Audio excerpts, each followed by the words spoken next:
ये कहानी है उस शख्स की जिसकी एक जमाने में मुंबई में तूती बोला करती थी। ये कहानी है उस शख्स की जिसकी जिंदा दिली और रुतबे के लोग कसीदे पढ़ा करते थे, जिसके नाम से मुंबई एक जमाने में थर थर कांपा करती थी, जिसे मुंबई का गॉड फादर कहा जाता था। सफेद कमीज, पतली सी पतलून, नोकदार जूते, सफेद मर्जरीज कार और हाथों की उंगलियों के बीच दबी 555 और पीछे मुड़े हुए लंबे बाल, लंबा सा चेहरा, काली सफेद मूछें। जी हाँ, ये तस्वीर है उस शख्स की जिसने कभी मुंबई अंडरवर्ल्ड पर राज किया था, जिसे अंडरवर्ल्ड की दुनिया में हाजी मस्तान हैदर मिर्जा के नाम से जाना जाता था। ये तारीख थी 1 मार्च 1926। तमिलनाडु के एक छोटे से गांव में जन्मा एक लड़का। तब किसे पता था कि तमिलनाडु में जन्मा एक लड़का कभी मुंबई पर राज करेगा? किसे पता था कि इस लड़के की मुंबई में तूती बोलेगी? ऐसा हुआ भी और उसने कर दिखाया। महज 8 साल की उम्र में ये लड़का मुंबई आ गया। तब उसे भी कहां पता था कि मुंबई उसे इतना प्यार देने वाली है, जिसे आप और हम सपने में भी नहीं सोच सकते। शुरुआती दिनों में मुंबई में रहना इतना आसान नहीं था। शुरुआत से ही मन में कुछ कर गुजरने की चाह और जज्बे को पिता का साथ मिला और मुंबई के कफोर्ड मार्केट में साइकिल बनाने की एक दुकान खोली। शुरुआती दौर में मुंबई में रहना इतना आसान नहीं होने वाला था। पैसों की तंगी के चलते 1944 में बंबई डाक में कूली का काम करने लगे। यहीं से इस शख्स की जिंदगी में नया दौर शुरू हुआ। जिंदगी इतनी जल्दी ऐसी करवट लेगी, किसे पता था। यहीं डॉक यार्ड पर इनकी मुलाकात एक अरब शेख मोहम्मद अल खालिफ से हुई। मस्तान और खालिफ की दोस्ती देखते ही देखते इतनी गहरी हो गई कि कहा जाता है कि मस्तान अपनी पगड़ी में सोने के बिस्किट छिपाकर बाहर ले आते थे। ये सिलसिला लंबा चलता रहा, लेकिन एक दिन खलीफ पर पुलिस की नजर पड़ी और खलीफ को गिरफ्तार कर लिया गया। सबसे दिलचस्प बात तो ये थी कि खलीफ का सोने से भरे बिस्कुट का बॉक्स यार्ड में ही छूट गया और मस्तान को मिला।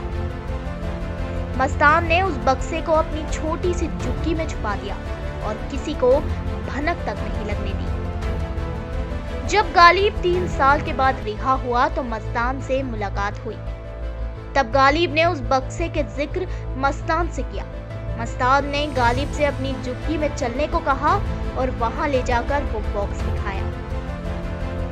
गालिब उस वक्त बक्से को देख हैरान रह गया। वो बक्सा वैसा ही मिला जैसा 3 साल पहले गालिब छोड़कर गया था। गालिब हैरत में था और सोच में पड़ गया कि कोई शख्स इतना ईमानदार कैसे हो सकता है। इसके बाद मस्तान और शख्सियत में और इजाफा होने लगा। मस्तान की लाइफ से जुड़ा एक किस्सा ये भी है, जब उन्होंने डॉकयार्ड में कूलियों से हफ्ता वसूली करने वाले शेर खान पठान की पिटाई करवा दी थी। बाद में 1975 में अमिताभ बच्चन की मशहूर फिल्म दीवार में इस दृश्य को फिल्माया गया था।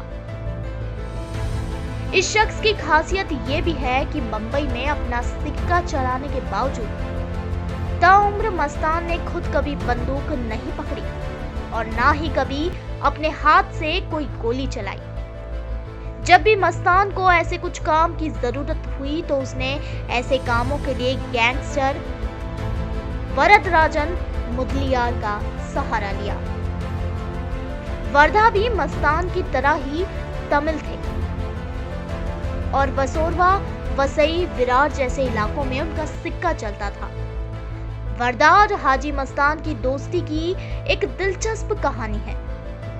मस्तान ऐसे आदमी की तलाश में था जो उसके इस स्मगलिंग के धंधे को सबकी नजरों से बचा सके और जरूरत पड़ने पर मस्तान के लिए किसी को भी मार सके। मस्तान ने वर्धा को देखा और परख लिया। दोनों तमिल होने के कारण अच्छे दोस्त भी बन गए। 80 का दशक आते आते मस्तान की ठसक मुंबई में कम हो गई थी, लेकिन तब भी अंडरवर्ल्ड की दुनिया में मस्तान को लेकर अलग अलग कहानियां फैली हुई थी। लोगों के बीच भी मस्तान के किस्से उस समय कहीं ज्यादा प्रचलित थे। लोगों के बीच प्रचलित एक किस्सा ये था कि जब मस्तान बनारस गए और होटल में रुके तो उनके साथ बैठे शख्स को ये जानना था कि लोग मस्तान के बारे में क्या सोचते हैं।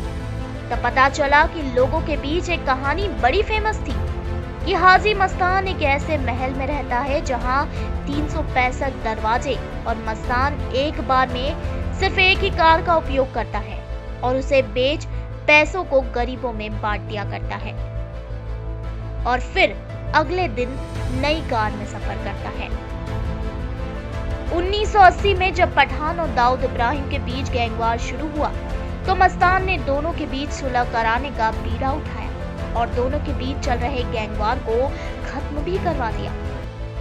मस्तान मुंबई की फिल्मी दुनिया से बहुत आकर्षित थे। उन्होंने न सिर्फ कई फिल्में बनाई बल्कि एक अभिनेत्री सोना से विवाह भी कर लिया। हाजी मस्तान की पहली पत्नी से 3 बेटियां थीं। बाद में उन्होंने सुंदर शेखर को गोद ले लिया। 80 के दशक में हाजी मस्तान की ताकत दिन पे दिन कम होती जा रही थी। क्यों मुंबई के अंदर अंडरवर्ल्ड की दुनिया में नए चेहरे ने जन्म ले लिया था। 1974 में जबकि प्रधानमंत्री इंदिरा गांधी ने हाजी मस्तान को पहली बार मीसा के अंतर्गत गिरफ्तार करवाया था।